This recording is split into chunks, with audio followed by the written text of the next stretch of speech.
बिहार विधानसभा चुनाव को लेकर सरगर्मी इन दिनों बिहार में बढ़ी हुई है। इन सब के बीच जो दो बड़े खेमे हैं, एनडीए या इंडिया ब्लॉक, दोनों में अब सीट शेयरिंग पर मंथन हो रहा है। लेकिन क्या इंडिया ब्लॉक में सीट शेयरिंग पर सहमति बनती हुई नहीं दिख रही है?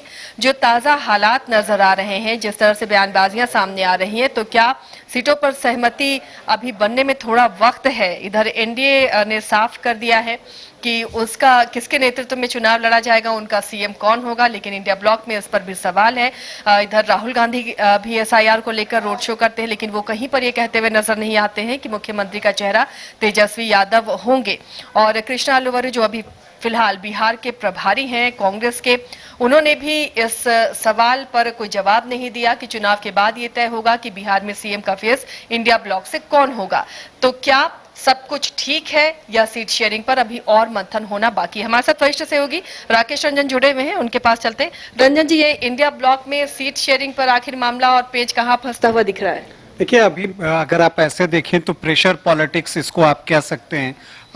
कांग्रेस 70 सीट पर लड़ना चाहती है और उसका मानना है कि जब से ये वोट अधिकार यात्रा हुई है उससे उसके कार्यकर्ताओं में एक जोश आया है और लोगों के बीच कांग्रेस का समर्थन बढ़ा है।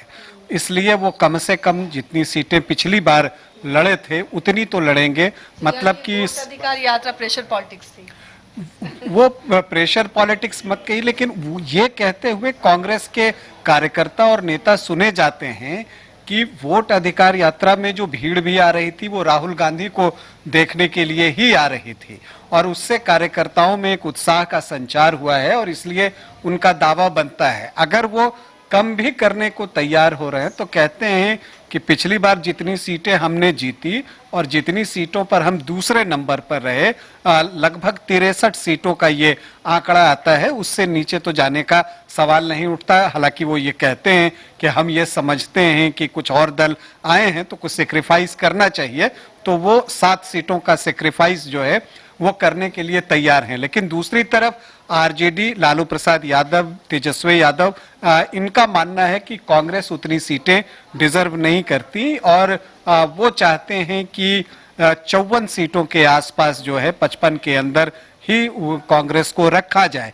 लेकिन अभी इसे लेकर कांग्रेस जो है वो सहज नहीं है, तैयार नहीं है और वो दबाव बना रही है। कांग्रेस की एक मीटिंग जो है वो भी आपको गुरुवार को हुई दिल्ली में, जिसमें राहुल गांधी थे, मल्लिकार्जुन खड़गे थे, पप्पू यादव भी उस मीटिंग में थे, राजेश राम थे, कांग्रेस विधायक दल के जो बिहार के नेता हैं वो थे, तो तमाम बड़े नेता कांग्रेस के वहां थे। वहां पर एक मीटिंग हुई है। नेचुरली उसमें सीट शेयरिंग पर तो उतनी चर्चा नहीं हुई होगी। राहुल गांधी को उनकी सफल यात्रा के लिए बधाई दी गई और ये भी एक संदेश आया है कि जो भी सांसद हैं उनके सम्मान का ख्याल कांग्रेस रखेगी। तो ये एक चीज है। लेकिन इन सब के बीच जहां तक आपको आरजेडी का सवाल है, आरजेडी की तरफ से लालू प्रसाद यादव भी कोशिश कर रहे हैं। खबर ये भी आ रही है कि उन्होंने सोनिया गांधी से बात करने की कोशिश की, हालांकि उनकी बातचीत सोनिया गांधी से नहीं हो सकी और जब वहां पर उन्होंने जो संदेश भिजवाया तो उधर से संदेश यही आया है कि बिहार के मामले के लिए आप राहुल गांधी से संपर्क करें। तो ये चीजें अब तक आई हैं, तो कहने का मतलब कि राहुल गांधी कॉल लेंगे कि क्या कुछ होगा, कितनी सीटों पर जो है वो कांग्रेस लड़ेगी। मुझे लगता है कि कहीं 55 से 63 के बीच का एक आंकड़ा अगर राहुल गांधी से बातचीत होती है। कोशिश ये भी है कि तेजस्वी यादव प्रियंका गांधी से बात करें। प्रियंका गांधी जब उत्तर प्रदेश में चुनाव हो रहा था और वहां पर जब कांग्रेस और समाजवादी पार्टी के बीच परेशानी आ रही थी तो उन्होंने जो है उसे एक मुकाम तक पहुंचाया था उस गठबंधन को। तो ये भी कोशिश हो रही है। हालांकि इन सब के बीच लालू प्रसाद यादव की भी एंट्री हो चुकी है। लालू प्रसाद यादव और तेजस्वी यादव गया जी गए थे तो वो साथ में गए थे और उस दौरान भी इस विषय पर बातचीत हुई है। लोग कहते हैं कि ये भी लालू प्रसाद यादव मानते हैं कि तेजस्वी यादव थोड़े सीट बंटवारे में जो है वो लीनियंट हो जाते हैं, सॉफ्ट हो जाते हैं। लेकिन लालू प्रसाद यादव ने ये साफ किया है और आरजेडी की तरफ से ये कहा जा रहा है कि अगर कांग्रेस उतनी सीटों पर चुनाव लड़ना चाहती है तो प्रत्याशी के साथ वो सीट का नाम दे ताकि हम ये डिसाइड कर सकें कि उस प्रत्याशी में इतना दम है कि उस सीट को वो निकाल सकता है या नहीं? यही मेरा भी सवाल होने वाला था कि क्या इंडिया ब्लॉक के लिए लगातार आप भी सीटें स्कैन कर रहे हैं, तो ज्यादा सीटें मांगना, अगर 70 सीटें वो मांग रहा है, कांग्रेस मांग रही है, तो लगता है कि इंडिया ब्लॉक के लिए ये सेहतमंद हो सकता है, क्योंकि अभी इनके लिए प्रायोरिटी होनी चाहिए कि वो किसी तरह जीतें। या कांग्रेस भी यही बात कहती है, और जब उनसे मुख्यमंत्री का नाम पूछा जाता है तो पहली बात वो यही कहते सुने जाते हैं कि अभी तो पहला फोकस है कि यहाँ से इस सरकार को पलटा जाए। तो आप जहाँ कमजोर है ज्यादा सीटें मांगेंगे तो ये तो नुकसान गठबंधन को ही होगा। लेकिन इस मामले में जो कांग्रेस की दलील है, उसकी दलील है कि उसे वैसी सीटें लड़ने को दी जाती हैं जिस सीट पर महागठबंधन की पकड़ उतनी मजबूत नहीं होती है, इसीलिए उनका स्ट्राइक रेट खराब होता है। और कांग्रेस इस बात पर जोर दे रही है कि वो वैसी सीटों पर चुनाव लड़ना चाहेगी जहां पर महागठबंधन के वोट जो हैं, आधार वोट जो हैं, जो वो अच्छी संख्या में हैं और महागठबंधन की पकड़ मजबूत है।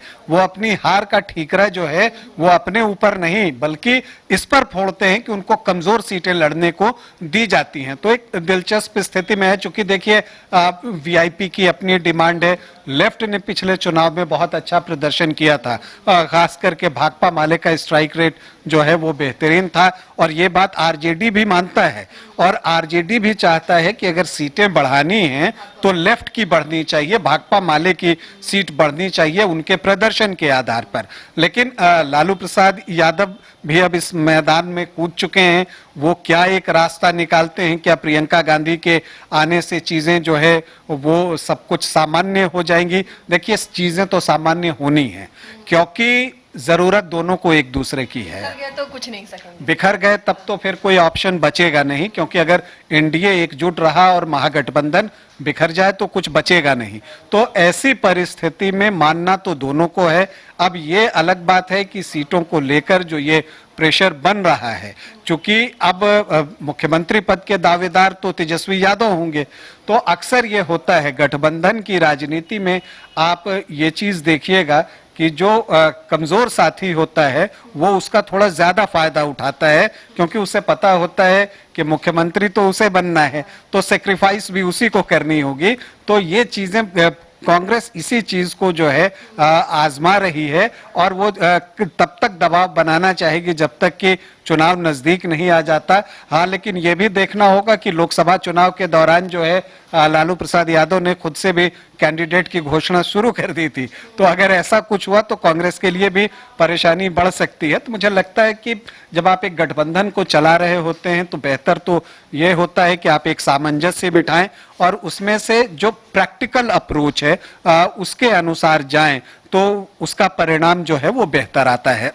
तो चलिए, अब बहुत दिलचस्प मुकाबला बिहार में होने वाला है। पहले तो गठबंधन अपने में तय कर लें कि कितनी सीटों पर कौन लड़ेगा। इस बार दिलचस्प ये होगा कि अब सीटों के साथ प्रत्याशी की भी मांग आरजेडी की तरफ से की गई है। तब आने वाले दिनों में तस्वीरें कुछ साफ होती हुई नजर आएंगी कि कितनी सीटें किसको जा रही हैं इंडिया ब्लॉक में, और उस पर हमारी भी नजर बनी रहेगी। आप देखते रहिए न्यूज़ 22 को। गोल जहां 27 वर्षों के सफर में 17,000 से भी अधिक छात्रों ने डॉक्टर एवं इंजीनियर बनकर भरे सफलता की ऊंची उड़ान, जहां साधारण छात्र भी असाधारण सफलता प्राप्त कर बना रहे इतिहास।